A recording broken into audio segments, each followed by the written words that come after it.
이사야 49장 13절부터 19절까지 읽습니다.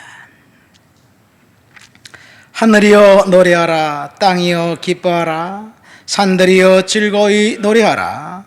여호와께서 그의 백성을 위로하셨은즉 그가 고난당한 자를 긍휼히 여기실 것임이라. 오직 시온에 이르기를 여호와께서 나를 버리시며 주께서 나를 잊으셨다 하였거니와, 여인이 어찌 그 젖 먹는 자식을 잊겠으며 자기 태에서는 아들을 긍휼히 여기지 않겠느냐. 그들은 혹시 잊을지라도 나는 너를 잊지 아니할 것이라.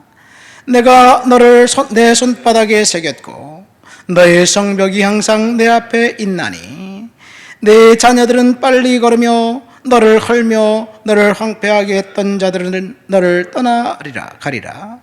내 눈을 들어 사방을 보라. 그들이 다 모여 내게로 오느니라. 나 여호와가 이르노라.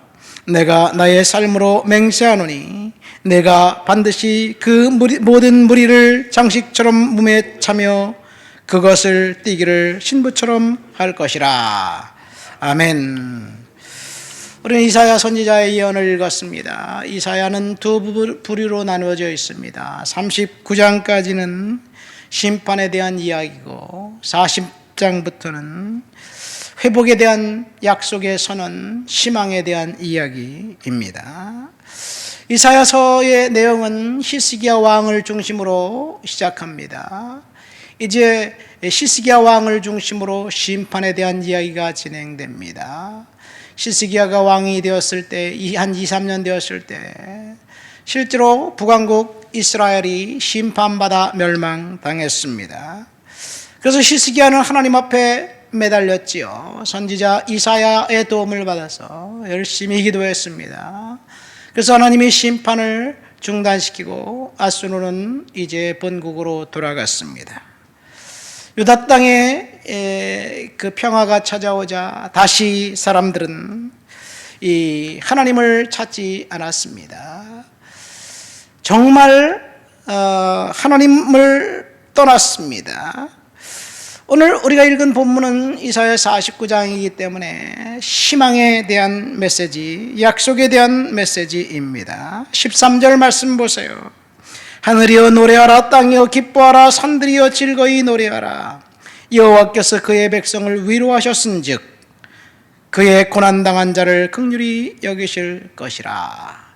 하나님의 위로와 긍휼을 선포하고 있습니다. 그러면 이 메시지의 청자가 누구일까요? 청중들이 누구일까요? 이 희망의 메시지의 청중들을 알면 우리는 하나님의 관심과 하나님의 마음을 알 수 있습니다. 이사야 선지자는 유다가 멸망당하기 110년 전에 예언했던 선지자였습니다. 이사야가 선지자로 활동할 당시 유다는 아주 풍요로웠습니다. 하나님의 심판이 끝나고 회복이 되자 유다 땅 예루살렘에는 모든 것이 풍부했습니다.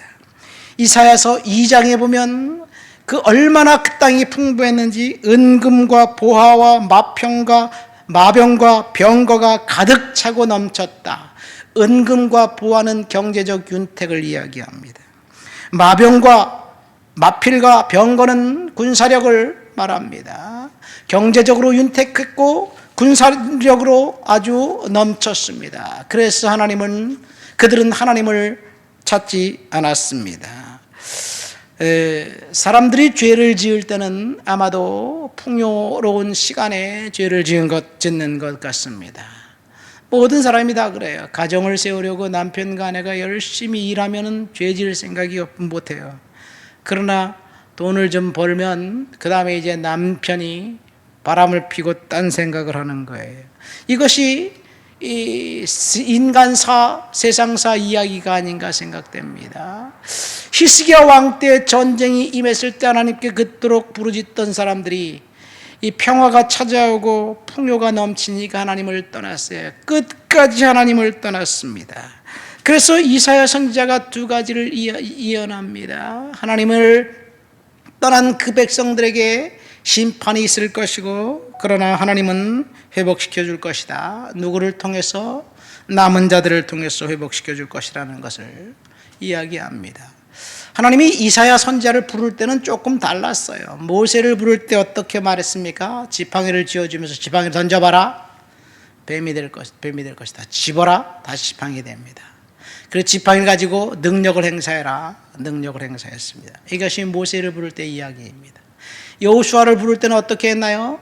두려워 말라라, 내가 너와 함께 할 것이다. 강하고 담대하라, 내가 너에게 이 백성들을 인도할 힘을 주겠다, 그렇게 말씀하셨어요. 그러나 이사야 선지자를 부를 때는 이사야서 6장에 보면 성전에서 기도할 때 스랍들이 나와서 하나님을 찬양합니다. 그때 누가 이 백성을 위해서 갈고? 그러니까 이사야 선지자가 제가 가겠습니다. 제가 가겠습니다, 이렇게 대답을 합니다. 그랬더니 하나님이 이사야 선지자에게 뭐라고 말했냐면요, 모세를 부를 때 여호수아를 부를 때와 180도 달랐어요. 그들은 내 말을 듣지 않을 것이다. 그래서 너는 힘들 것이다. 그들은 내 말을 결코 듣지 않을 것이다. 내 말을 듣는 자들은 소수의 남은 자들 뿐이다. 그래서 이사야 선지자는 자신의 아들을 스알야숲, 남은 자라고 이름을 지었어요. 이사야 선지자는 끝까지 백성들이 경청하지 않았습니다. 그래서 엄청나게 위험을 당합니다. 자, 이사야의 청중들은 아직 도래하지 않는 미래에 대한 이야기예요. 그러나 오늘 본문 하나님의 위로와 하나님의 긍휼이 이해하려면 또 예레미야 선지자를 가야 돼요. 예레미야 선지자는 눈물의 선지자였죠. 유다가 멸망당할 때 그때 예루살렘에서 선포했던 선지자였습니다. 예레미야 선지자는 두 가지를 선포합니다. 너희가 우상 숭배했기 때문에 심판받을 것이다. 바벨론에 항복하고 그리고 바벨론에 복종해라, 그거예요. 그러니까 심판을 예언하는 선지자들에게는 누구나 다 심판에 대한 이야기는 저항하고 반대합니다. 반항합니다. 그래서 심판을 예언했던 이사야 선지자를 죽였고, 심판을 예언했고 바벨론에 항복하라고 예언했던 선지자 예레미야를 죽이려고 물 없는 구덩이에 집어넣고 그랬어요. 그 백성들이 오늘 하나님이 위로한다는 이야기예요. 고난당한 자, 긍휼히 여긴 자가 바로 그 백성들입니다. 유다가 멸망당한 후 바벨론의 포로가 되어 이제 끌려간 백성들, 그 백성들을 바라보면서 이사야 선지자가 희망을 선포한 거예요. 이사야 선지자가 예언한 대로 예레미야 때 예루살렘 성이 멸망당했습니다. 온통 성내는 썩은 시체 냄새가 풍겼고, 바벨론 병사들이 지성소에 난입해서 성전을 헐어버렸습니다. 그것을 두 눈으로 목도한 이스라엘 백성들은 가슴을 치며 통곡하면서 회개하지만 이미 하나님의 심판의 시간은 되었어요. 회개해야 될 시간을 놓쳐버린 그 백성들에게 남은 것은 심판이었습니다. 여성들은 성적으로 유린을 당했고 남자들은 포로가 되어 이제 채찍을 당하면서 강제 노역장으로 끌려갔고, 어린 자녀들은 쇠사슬에 묶인 채 1000km나 되는 것으로 끌려갔습니다. 아무런 희망도 없는 그때 하나님께서 다시 희망을 이야기해 주고 있어요.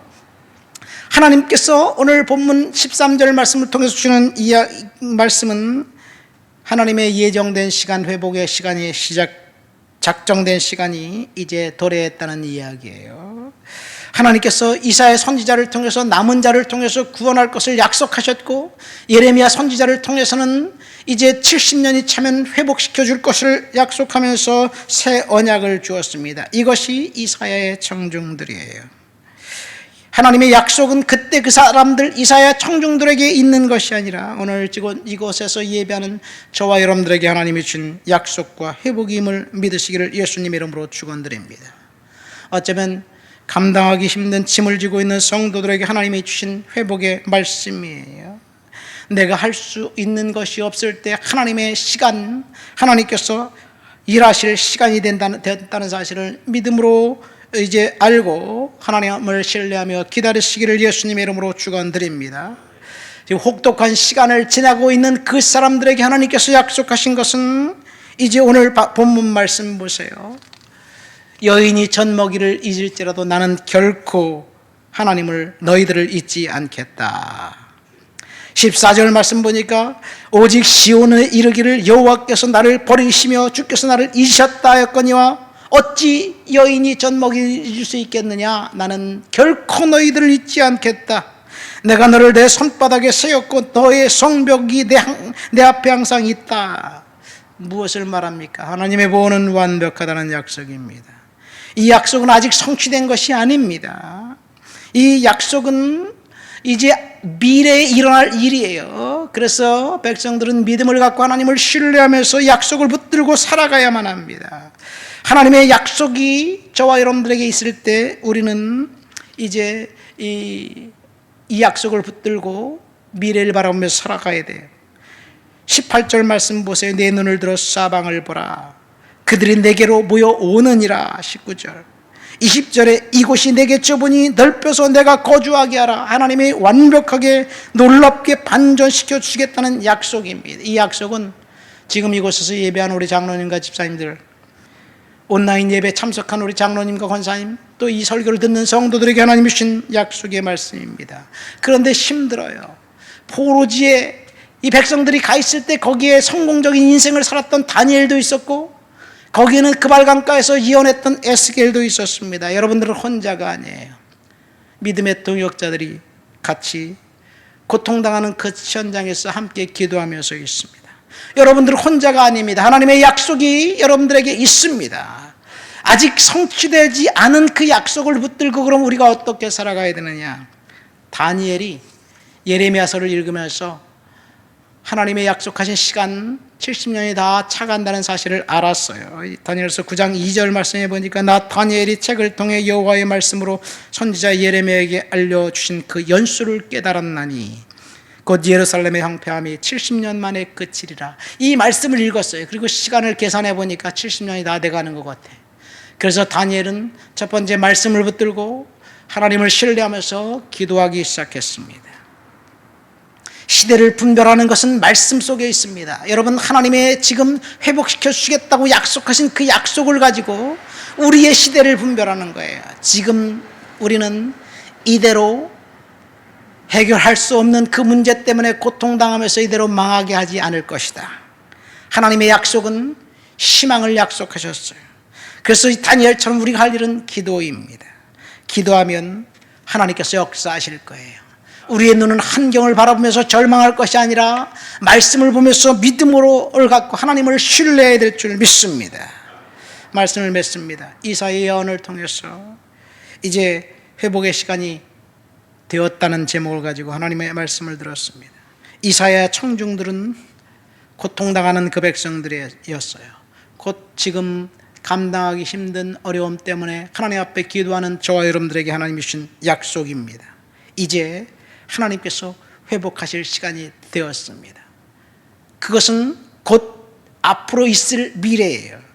거의 다 된 미래입니다. 그동안 우리는 말씀을 붙들고 기도하면서 믿음으로 승리하게 될 줄 믿습니다.